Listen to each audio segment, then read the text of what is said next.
pensado en Héctor que viniera a ayudarnos a sacar adelante este evento, pues fue muy acertado, porque inmediatamente el compañero nos dijo que sí, que estaba completamente pues de acuerdo, ¿no?, de venir, y pues aquí está con nosotros desde el día de ayer. Vino a la marcha también a solidarizarse con los padres de la guardería ABC, igual los compañeros de Torreón. Muchísimas gracias al maestro Lugo por estar aquí con nosotros. Para nosotros es una satisfacción muy grande, ¿no?, el que estén aquí con nosotros acompañándonos. Pues yo tengo que hacer una breve presentación aquí de Héctor. Poco sé de él. Sé que fue telefonista, que él tomó un curso pagado por Telmex sobre las telecomunicaciones, y en cuanto lo terminó, se fue a la guerrilla, a El Salvador, allá a poner una radio comunitaria, lo cual habla muchísimo bien de él, ¿no?, para nosotros que nos encanta aquí lo de la guerrilla del socialismo. Héctor nació en el DF, no me dijo cuándo, ni quiero saber. En el 1968 fue un compañero activista en los movimientos estudiantiles en Puebla, ¿no? En los años 70 siguió con su activismo estudiantil. Fue dirigente en las casas de estudiantes en la prepa popular de Tacuba. También vivió aquí en Sonora. Dice que aquí fue cuando él se destacó como activista sindical, por ahí en el 78, dice que vivió aquí en los calorones de Hermosillo. Estuvo en los sindicatos mineros y telefonistas, como les había dicho ahorita. En el 82 pues se fue a la guerrilla, ya bien preparadito de aquí, ¿no?, de Hermosillo. Y estuvo 10 años en la guerrilla de El Salvador. Y ahorita pues ya se nos convirtió en doctor, ya tiene un doctorado en historia, el compañero, y pues es escritor. También queremos aprovechar para invitarlos a que vean la mesa. Ahí tenemos algunos libros que son de su autoría, del compañero Héctor Ibarra. Ahí están los precios. Tendríamos que negociar ahí si alguien quiere algún libro, ¿no? Y pues es escritor. Pues eso es lo que más o menos ahí nos dijo ahí brevemente, ¿no?, lo que ha sido la trayectoria de Héctor. Yo creo que es menos, ¿no?, es mucho más de lo que nos puede él decir o nos han dicho. Y pues sin más preámbulo le damos la palabra a Héctor para que nos hable de sus hazañas y de su nuevo libro. Muchas gracias, Héctor, por estar con nosotros. Bueno, pues muchas gracias por haberme invitado. También para mí es un honor, ¿vale?, estar aquí compartiendo, porque pues yo aquí me siento un poco como familia, porque pues, yo estuve aquí, algunos compañeros como Javier, fuimos compañeros en Telmex y fuimos compañeros de militancia también en las organizaciones de izquierda de allá de los años 70, 80, parte del 80, ¿verdad? Pues como ya brevemente dijo la compañera, sería muy amplio aquí hablar de todo lo que pasó en los 70, es toda una historia muy larga. Lo que me voy a abocar es un poco lo que se puso ahí en el póster ahí de invitación, que es el tema de la participación de los cristianos, pero principalmente los cristianos católicos, dentro de los movimientos sociales y políticos, incluso los movimientos armados, porque hubo algunas vertientes que participaron dentro de la lucha armada. Quizás si yo me hubiera atrevido a dar esta ponencia ya por los años 70, pues igual los grupos ortodoxos y dogmáticos del marxismo me hubieran aventado jitomatazos o hasta pedradas, ¿verdad? Porque igual como había dogmáticos entre los religiosos, también había dogmáticos y ortodoxos entre la gente con la que nosotros compartíamos. Pero yo creo que ya no me van a aventar jitomatazos porque estamos en un ambiente más abierto, más democrático, y aquellos esquemas cerrados, estalinistas, parece que no tienen tanto peso ya en este tiempo, ¿no? Y porque yo abordé este tema partiendo de una situación real que yo viví. En El Salvador, la mayor parte de mis compañeros de armas, mis compañeros con los que compartimos la guerra en El Salvador, pues la mayor parte de ellos venían de las comunidades eclesiales de base, ¿verdad? En el tiempo de la guerra muchas veces no hablábamos de esos detalles porque estábamos más involucrados en los planes militares y lo que teníamos que hacer diariamente, ¿verdad?, para transformar ese país. Pero yo después de la guerra me dediqué un poco a buscar los orígenes de la organización popular, de cómo surgieron los ejércitos, o sea, estos pueblos en armas, que eran civiles originalmente, igual que como éramos nosotros civiles, y después se convirtieron en destacados militares, jefes militares.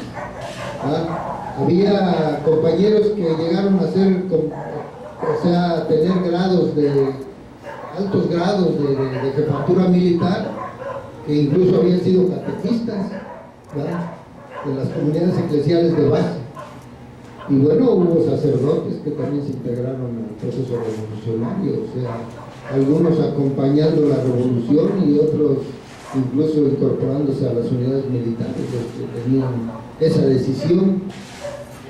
Entonces yo he trabajado esa temática, la conozco, y ahora me invitaron a hablar un poco de las luchas aquí, y me parece que es un tema importante que no le hemos hecho justicia aquí en México, ¿no?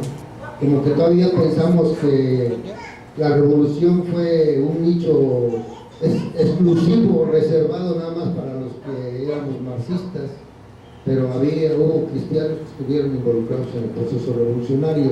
Solo voy a comentar algunos casos, así un poco. Es un tema muy amplio, no me voy a meter muy a fondo porque nos llevaríamos mucho tiempo y tal vez en las preguntas se puedan aclarar algunas cosas.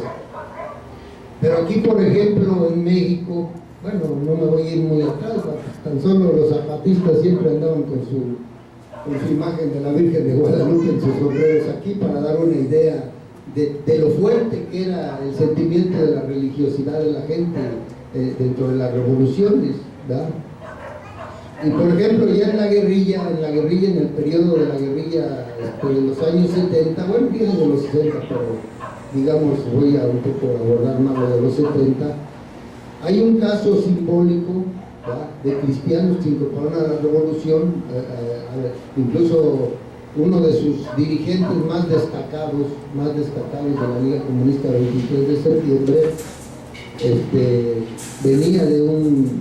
venía de un proyecto político religioso, se llamaba el MEP, Movimiento de Estudiantes Profesionales, ¿verdad? Y era, por ejemplo, Ignacio Salas Obregón, era uno de los dirigentes de este grupo, este grupo venía originalmente de las ACJM, de la Asociación de Jóvenes, Asociación Católica de la Juventud Mexicana, ¿verdad? De ahí venían y era todo un grupo que luego se integró con otros compañeros de una vertiente marxista y constituyeron una organización guerrillera que se llamó Los Procesos, ¿verdad? Ahí hay destacados compañeros que cayeron incluso en la lucha combatiente, por ejemplo, Ignacio Olivares Torres y Ignacio Salas Obregón, que fue en un momento el principal dirigente de la Liga, Cuando cae Raúl Ramos, que Raúl Ramos tenía una concepción marxista, venía de otra vertiente, que asume y es Ignacio Salas Obregón, ¿verdad? Y bueno, pues hubo infinidad de compañeros que luego se incorporaron a la guerrilla y que venían de este grupo cristiano, católico, ¿verdad? Por ejemplo, está José Luis Sierra, que cayó preso en el 72, y bueno, pues ya cayó preso, ya no llegó a la liga, o Raúl Rubio, que también cayó preso y ya no llegó a la liga, pero quizás si hubieran llegado no estarían hablando de esta historia, ¿verdad? Porque por ahí andan todavía los compañeros, y por suerte, pues yo he platicado con ellos y ellos me han platicado cómo fue este proceso. Entonces, esos compañeros, de hecho, vienen generalmente todos los movimientos guerrilleros. A veces tenemos la impresión de que, pues, como que surgieron de generación espontánea, así ya, de pronto ya nos hicimos militares y agarramos el fusil y ya empezamos a echar bala. Pero generalmente los movimientos vienen de un antecedente de lucha política y social. Todas las organizaciones guerrilleras que hubo en México, rurales, y eso mañana quizá lo puede hablar con claridad el compañero Florencio, ¿verdad? Vienen de un antecedente de lucha política y de lucha social.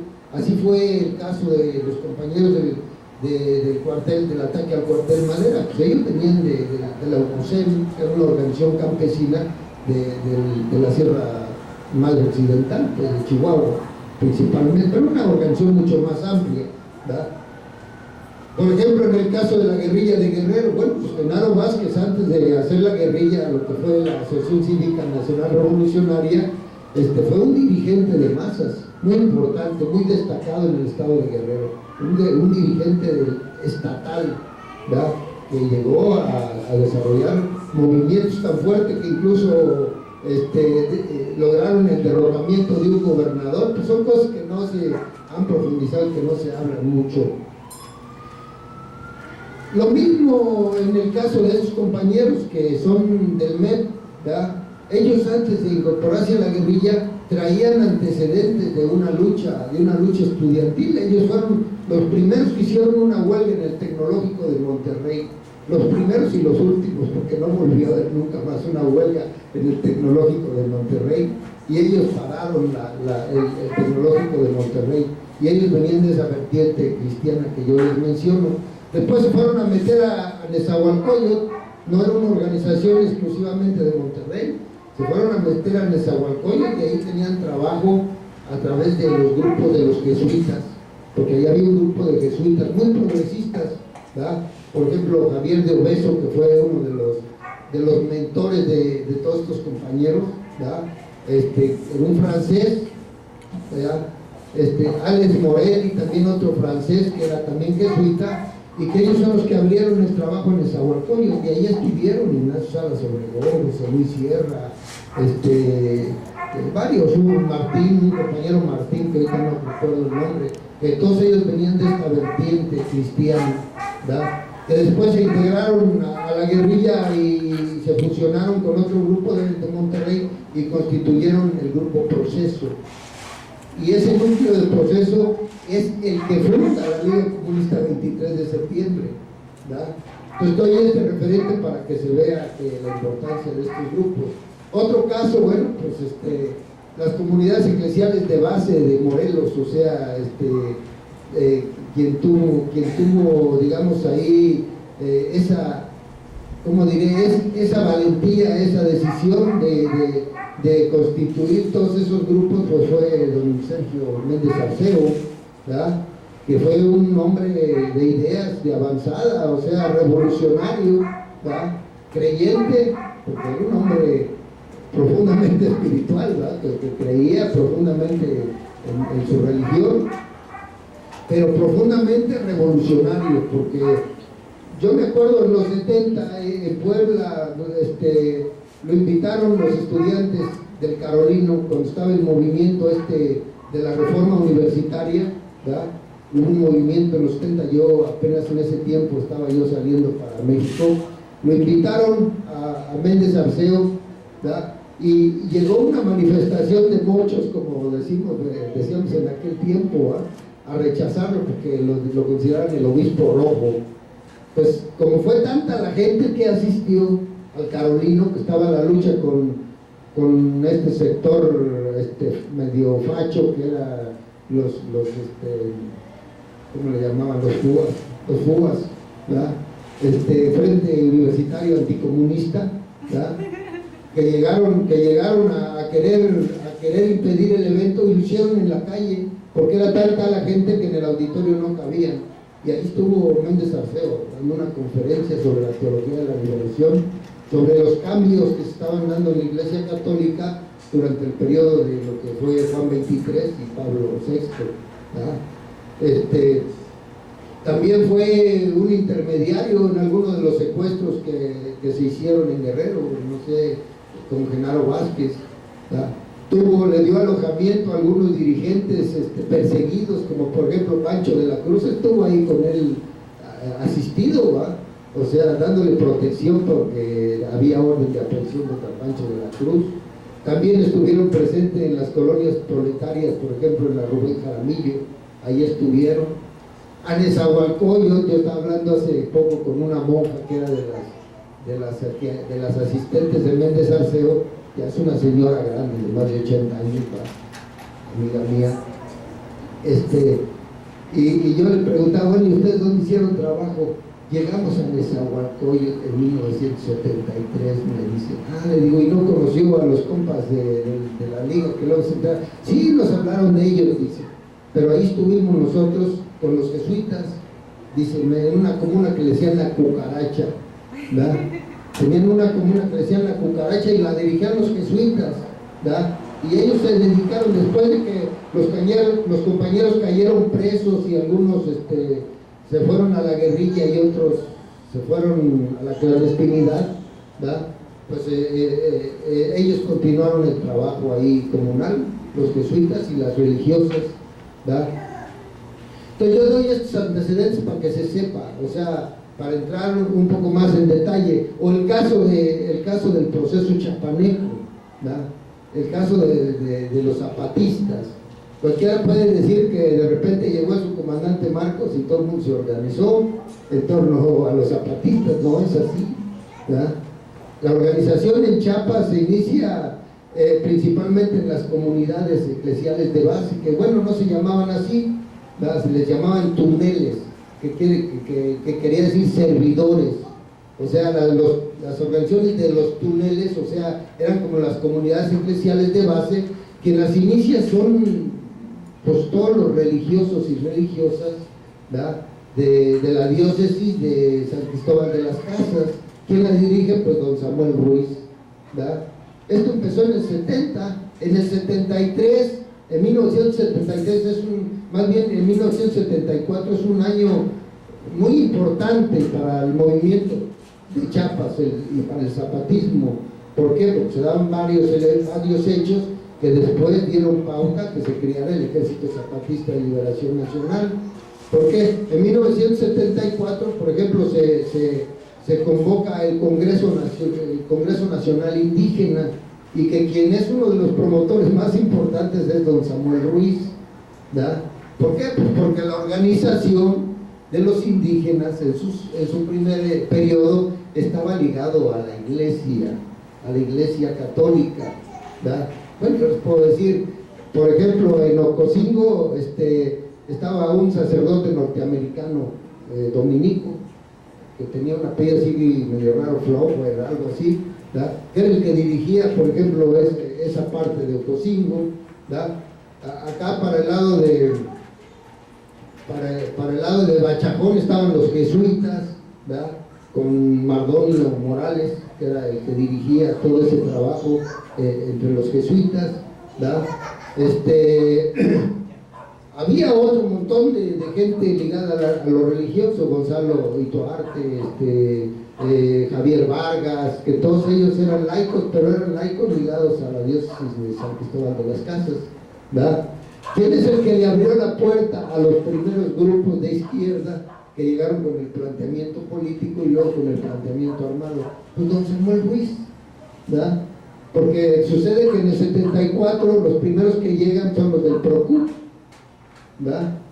No llegan todavía los zapatistas. Pues los zapatistas llegan llegan justamente en el 74, pero en el 74 es cuando a ellos los reprimen, porque les dan un golpe acá en el Estado de México, en Nepantla, y les dan un golpe allá en Chiapas, en una hacienda que ellos tenían, donde se preparaban, en la hacienda del Diamante, les dan un golpe y prácticamente los desarticulan.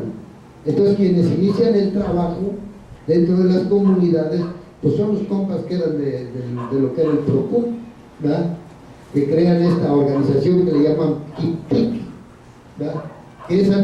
Que esa quienes la inician no son precisamente los de línea proletaria, que les llamaban los pepes, ¿verdad? Esos llegan también en el 74, invitados por don Samuel Ruiz, ¿verdad?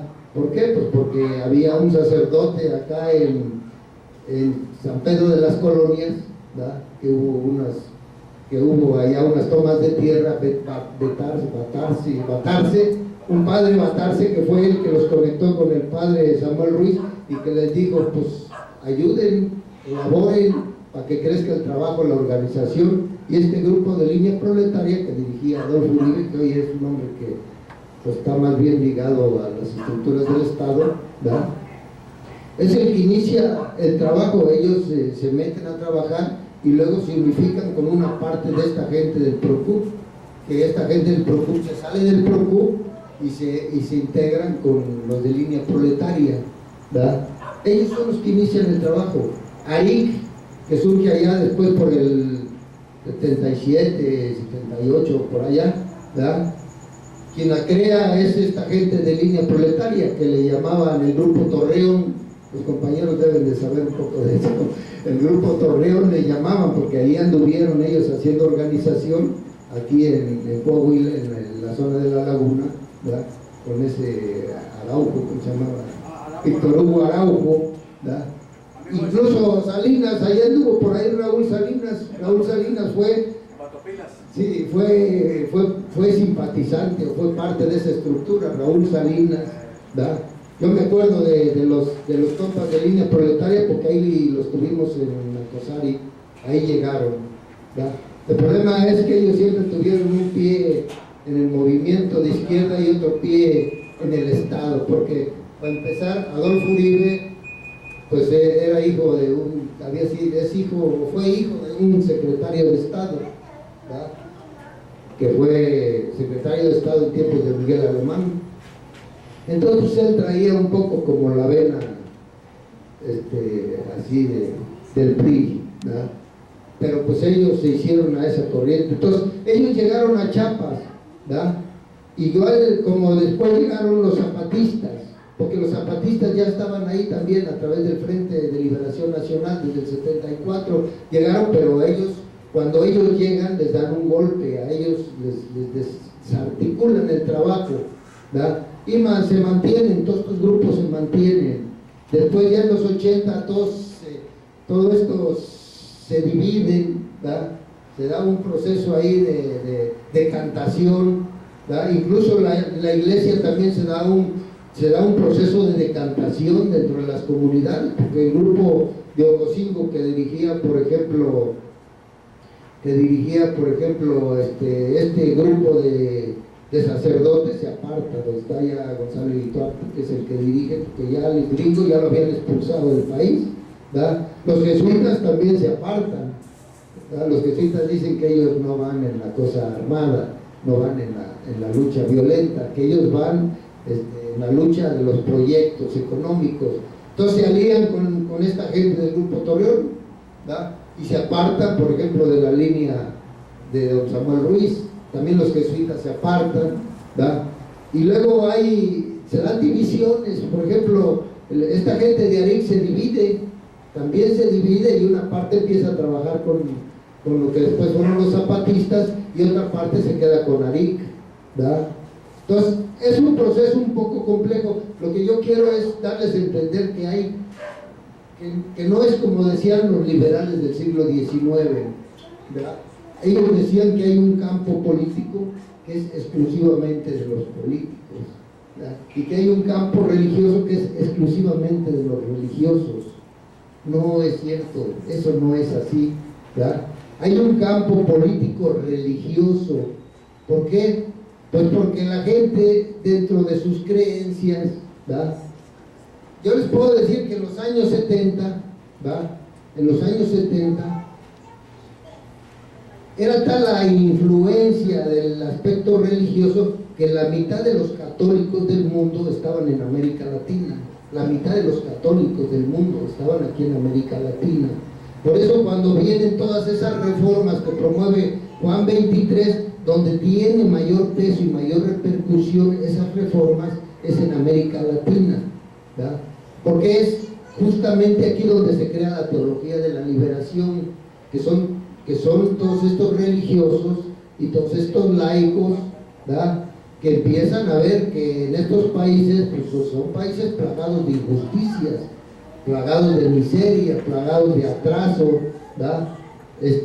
Y estos sectores pues también empiezan a reaccionar. ¿Por qué? Bueno, pues porque todas estas reformas, por ejemplo, los compas que se integran, que luego son parte de la liga, ¿cuáles son los referentes que influyen en ellos? Pues un referente fundamental, no solo de ellos, sino incluso de los que después nos incorporamos a los movimientos radicales, fue la Revolución Cubana. La Revolución Cubana tuvo una repercusión, pero grande en América Latina. Estamos hablando de los años 60, ¿verdad? Luego viene las guerrillas. En América Latina no hubo un solo país en el que no hubiera grupos guerrilleros. Hubo grupos guerrilleros en todos los países de América Latina, ¿verdad? Pues aquí en México en el 65 pues tuvo el caso de los compañeros del Grupo Popular Guerrillero, ¿verdad? Y igual en Guatemala estaba el M13, igual en Colombia ya estaban las FARC, ¿verdad? Igual en Nicaragua ya estaban los sandinistas, ¿verdad? O sea, en América Latina hubo guerrillas en todo. Aquí en México en los años 70 hubo por lo menos 30 grupos armados, así más o menos se tiene registrado, aunque quizá hubo más, pero digamos registrados y bien acreditados por lo menos 30 en 23 estados de la República, solo aquí en México. Entonces, los grupos cristianos tuvieron un peso importante, ¿verdad?, en todos estos procesos de lucha. ¿Qué es lo que pasa? Tal vez a algunos compas que estuvieron en la lucha armada no les va a gustar mucho lo que voy a decir, pero aquí hubo dos vertientes radicales en México, no solo la guerrilla, ¿verdad? Se tiene la impresión que la única vertiente radical que hubo fue la guerrilla.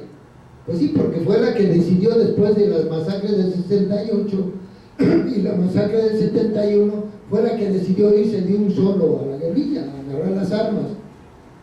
Pero hubo otra vertiente, que era la vertiente insurrecta, ¿verdad?, que esa la hubo en todos los países.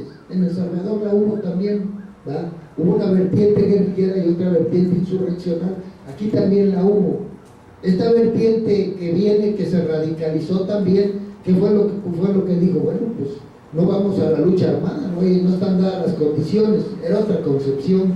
Decía, aquí lo que hay que ir es ir a las fábricas, es ir a seguir en las escuelas, es ir al campo, es ir a las colonias y desde ahí organizar la organización de masas para la violencia social. Es parte de la concepción insurrecta, ¿verdad? Y muchos nos incluimos en esa vertiente, ¿verdad? Y la otra vertiente radical fue la vertiente de la guerrilla. Pero en la vertiente radical del movimiento social hubo mucha gente ligada a las organizaciones religiosas, cristianas, ¿verdad? Por ejemplo, les estaba yo mencionando toda la diócesis de Cuernavaca. Pues sí, esa diócesis anduvo por todos lados, organizando, las monjas, ¿verdad? Yo solamente les voy a dar un ejemplo, por ejemplo. Había un grupo de monjas en El Salvador hasta 1980, que les llamaban guadalupanas, ¿verdad?, que fueron capturadas. Cuando empezó la guerra en El Salvador fueron capturadas y no las mataron solo, no sé, quizá porque creían mucho ellos en su religión, en su creencia. No las mataron, las secuestraron y las expulsaron del país, porque en El Salvador las mataban. Igual mataban a los sacerdotes, mataron a Monseñor Romero, ¿verdad?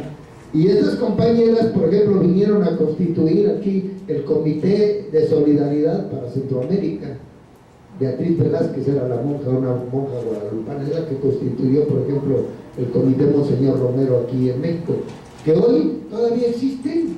Ellas ahí están, siguen en la lucha, no han dejado de luchar. A lo mejor algunos que decíamos que éramos marxistas dejaron de luchar, pero ellas ahí siguen y ahora trabajan con todos estos emigrantes que vienen, tienen un montón de albergues, tienen casas donde les dan asistencia. Yo no sé en el norte, no conozco bien, pero en el sur hay un montón de gente religiosa que está ligada a esos movimientos de solidaridad y de apoyo a los centroamericanos y a los derechos humanos, ¿verdad? Y no son solo los jesuitas. Cuando hablamos de los que se comprometieron, si generalmente nos viene la idea de que los jesuitas, decimos, no es cierto. Hubo jesuitas de derecha también, muy reaccionarios. Había maristas, había dominicos, algunos diocesanos, no muchos. Pero entonces yo lo que les quiero dar, toda esta idea, es de que vean que este movimiento, y sobre todo en el movimiento social, estuvo muy ligado los sectores cristianos, sobre todo el sector cristiano católico de la teología de la liberación. Y yo quizás hasta aquí me voy a quedar y bueno, podemos ampliar en base a las preguntas, porque es un tema amplio, ¿verdad? Solo para hablar de cómo se creó la teología de la liberación en América Latina, que fue una vertiente muy fuerte. En El Salvador, yo casi me atrevo a decir que en El Salvador el fundamento de la organización revolucionaria, de las 5 organizaciones revolucionarias, tal vez excepto del Partido Comunista, todas se constituyeron y tienen su raíz en las comunidades eclesiales de base, ¿verdad? Entonces, en Nicaragua, por igual, muchos de los revolucionarios venían de lo que llamaban la Iglesia de los Pobres, que ahí, bueno, estaba Ernesto Cardenal, estaba Miguel de Escoto, estaba este padre español que mataron a Gaspar Liébano, estaba un sacerdote Vinchis y otro montón que actuaban así un poco escamoteadamente, así con muy bajo perfil, pero que era gente muy comprometida con la lucha revolucionaria, ¿verdad? Solo por dar algunos ejemplos, ¿verdad? Entonces, hasta aquí me quedaría y seguiría con las preguntas al doctor.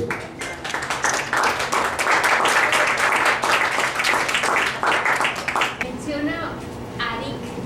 ¿Qué es ARIC?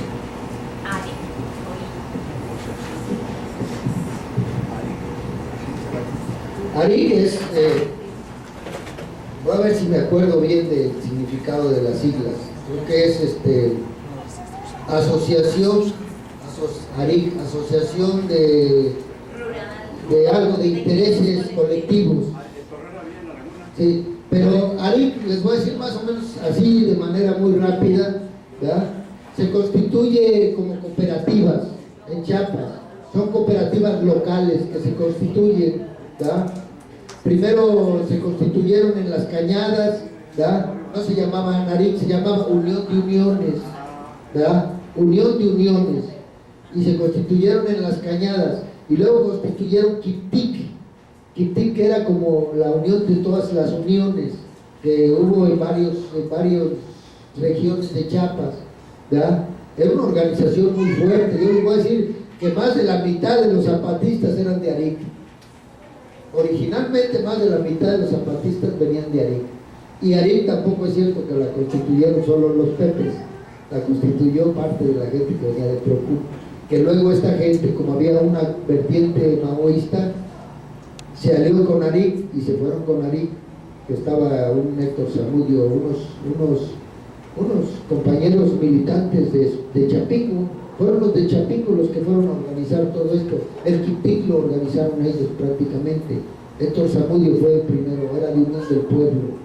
Luego llegó un Soto, no me acuerdo, René Soto, creo que se llamaba, ¿verdad?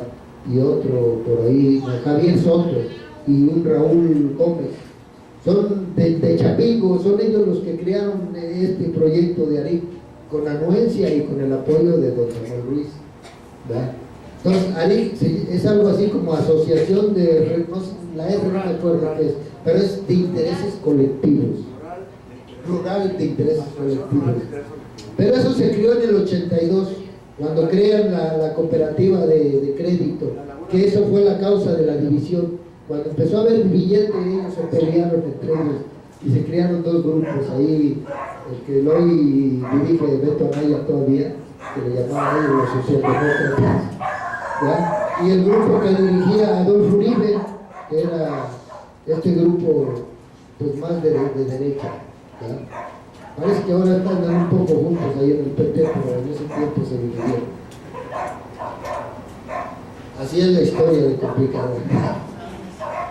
No sé si puede hacer algún tipo de reflexión en cuanto a estas ideas que yo creo que se han mantenido muy fuertes desde el inicio del marxismo, y más que nada por estas frases de Marx de que la religión es el opio del pueblo, y de cual mucha gente los interpreta tal cual: si es religión es malo.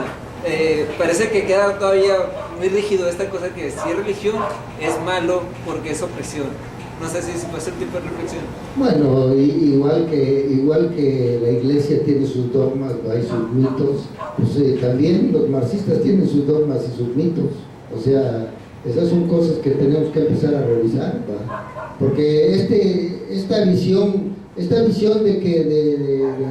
de lo que dices, de que Marx dijo que era el opio de los pueblos, bueno, hay que revisar todo lo que habló sobre religión Marx y Engels, porque está el debate que tuvo con Kautsky sobre los orígenes del cristianismo, y lo que pasa es que los que dicen marxistas no estudian bien a Marx. Hay que estudiar bien a Marx. Hay toda una discusión con Bruno Bauer y con Carlos Kautsky en relación al cristianismo, los orígenes del cristianismo. Kautsky tiene todo un tratado que habla los fundamentos y los orígenes del cristianismo, y nos vamos a dar cuenta pues que esa frase, ese eslogan así de que es el opio del pueblo, se manejó mal. Incluso se fortaleció con Stalin. ¿Por qué? Porque Stalin dijo que la edificación del comunismo pasaba por erradicar las creencias religiosas. Pues sí, pero una cosa es que queramos hacer las cosas y otras cosas es que el querer, y otra cosa es el hacer y el poder, ¿verdad? Porque la gente, pues tú le puedes decir que sea atea, pero pues una cosa es que se lo digas y otra cosa es que lo sea, ¿verdad? Hoy lo vemos en Cuba, pues y mucha gente se mantuvo así, supuestamente.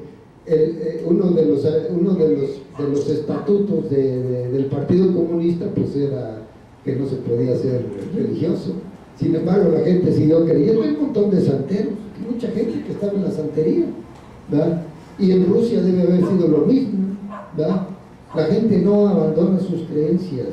Ahora tú te das cuenta ahora, en los 70, aquí en México puedo decir que casi el 90%, a lo mejor un poquito más, eran católicos, ¿verdad? Ahora la gente deja el catolicismo, o sea, bueno, quienes hemos estudiado un poco el asunto religioso, nos damos cuenta que el catolicismo ha bajado su hegemonía, ¿sí? Que todavía hace unos 10, 15 años tenían como el 80 y pico por ciento.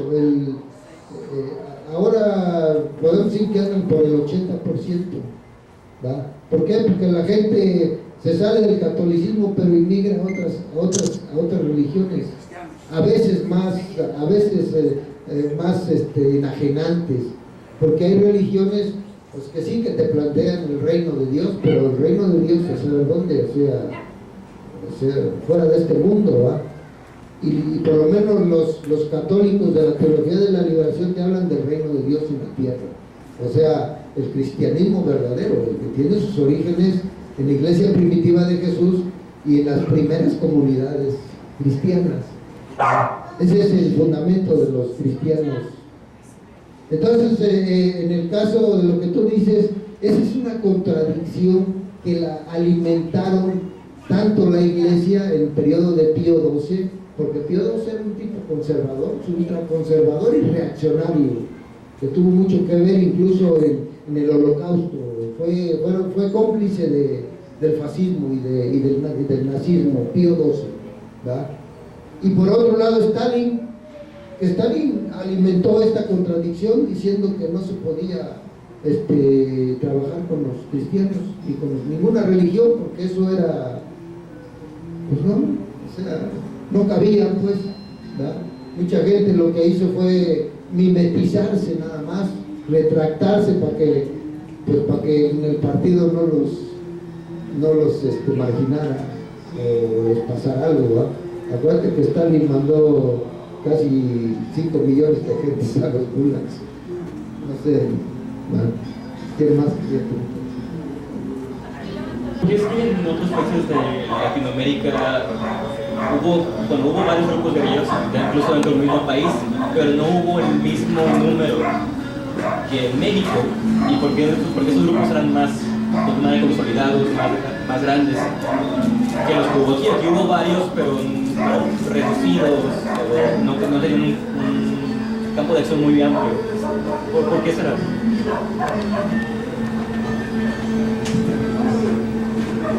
Bueno, ese es un punto de debate también. Y yo te puedo dar mi punto de vista, pero a lo mejor otros compañeros tengan otro punto de vista. Acuérdate que durante todo el periodo de los años 60 y los 70, muchos países de América Latina estaban dominados por dictaduras militares. O sea, dictaduras desterradas, no abusadas, como se dice allá en El Salvador, ¿va? Que aplicaban políticas de terrorismo de Estado, o sea, bastante crueles. O sea, te puedo dar muchos ejemplos, o sea, Somoza,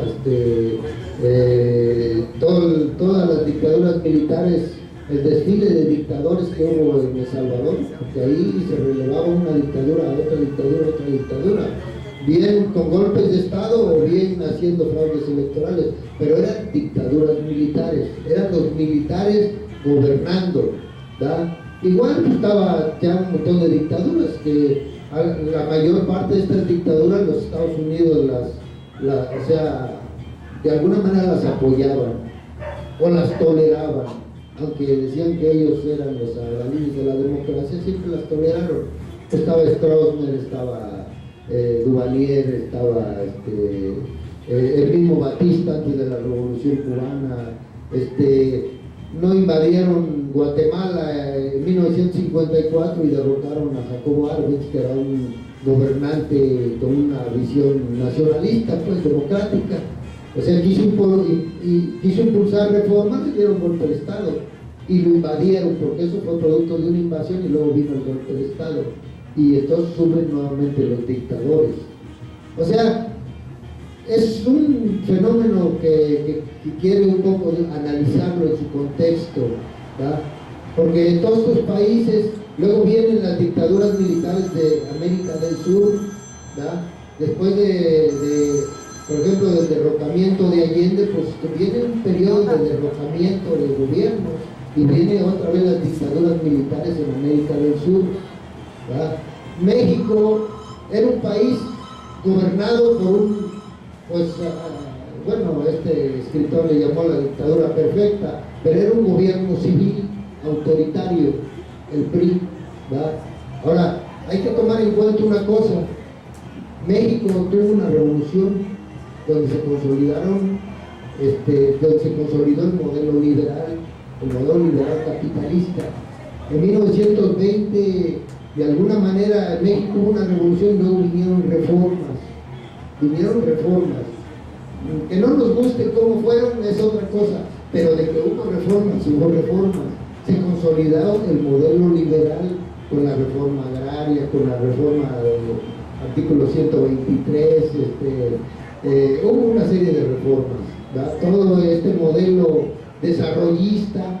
México fue el país que sirvió como modelo a todos los demás países para el modelo desarrollista, que es este modelo estatista que el Estado tomaba control de ciertas áreas de la economía y con toda esa inversión luego lo invertían en cosas sociales, en algunas cosas que se robaban buena parte de la lana, pero invertían en cuestiones sociales. Pues ahí se creó el seguro, el ISSSTE, una serie de beneficios sociales, pues que en México impactaban.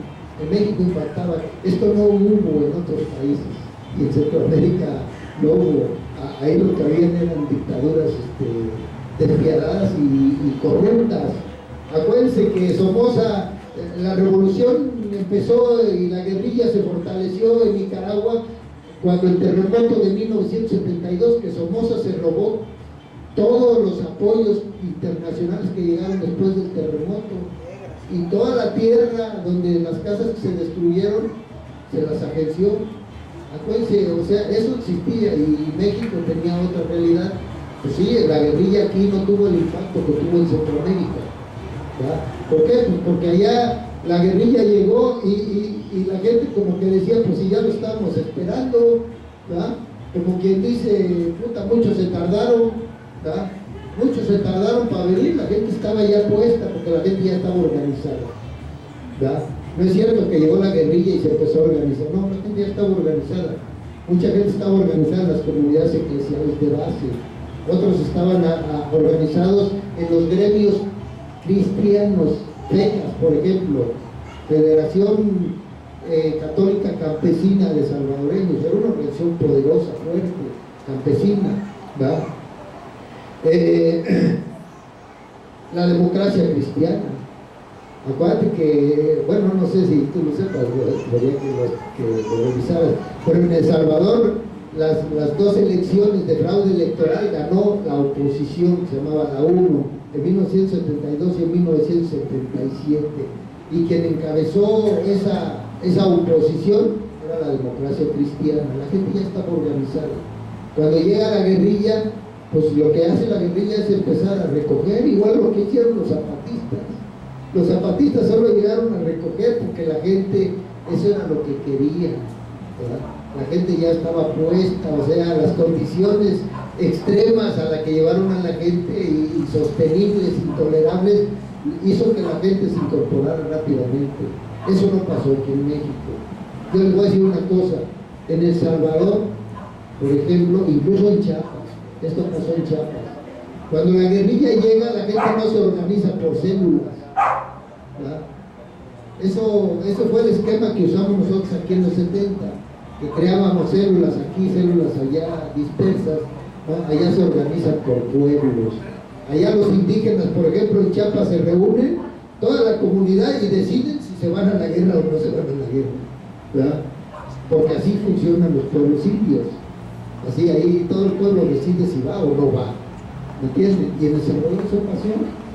Allá la gente por caseríos, por cantones, decidía que se iban a la guerra y toda la familia se alzaba. Bueno, había parte que no, los que estaban con el lado enemigo, que siempre ha habido parte contraria.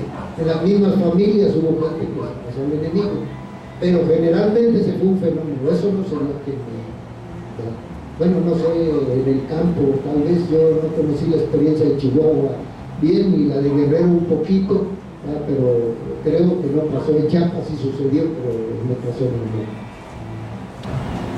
¿Qué paralelo, respetando las distancias, se podría hacer en participación de religiosos o de gente creyente de esta nueva camada relativamente nueva camada de los 70s, con Don Miguel Hidalgo, con José María Morelos, con Mariano Matamoros, que eran sacerdotes, o con Camilo Torres allá en Colombia, en Bolivia, creo, ¿no? ¿Qué paralelo se podría hacer en ese sentido? ¿Hasta qué punto alguien que es religioso tiene también esa conciencia? Bueno, este es otro tema, pero no se pueden mencionar algunos datos, pero es otro tema. Por ejemplo, lo de Morelos, yo les voy a decir que casi en todos los países la iglesia, este sector rebelde, insurgente de la iglesia, la independencia fue muy fuerte.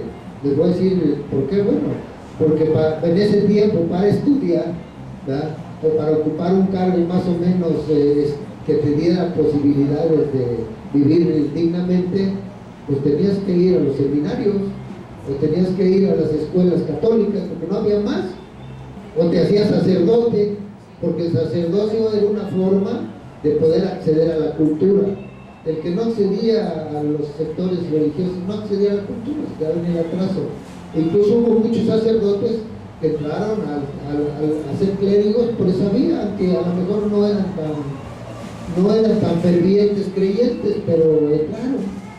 yo no sé qué tan ferviente creyente haya sido Hidalgo, ¿verdad? Porque pues hay una versión mítica de edición que se ha estado estudiando, en la cual pues él era un liberal en realidad, ¿verdad?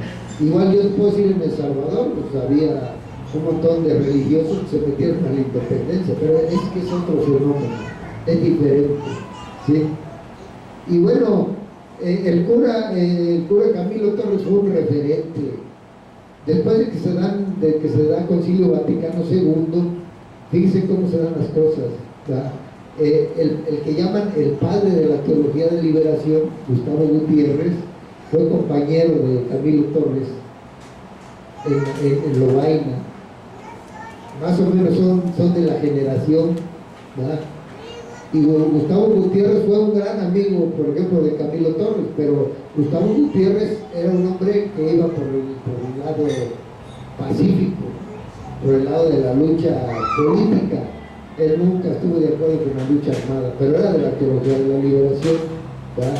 Y por otro lado está Camilo, que Camilo asume una posición radical, pero antes trabajó en la lucha de masa, porque él formó el Frente Único, que le llamaban Frente Unido, en Colombia. Antes dice a la lucha armada, cuando lo empiezan a perseguir para matarlo, pues se va a la guerrilla. Y eso luego sirvió como referente. Los compas del MEP tomaron a Camilo como referente, ¿verdad? Sacerdotes por el tercer mundo en Argentina, que se incorporan también algunos a la guerrilla, toman como referente a Camilo Torres. Es su referente, es su inspiración. Así como muchos nos inspiramos por el Che, pues ellos se inspiraron por Camilo Torres, muchos creyentes.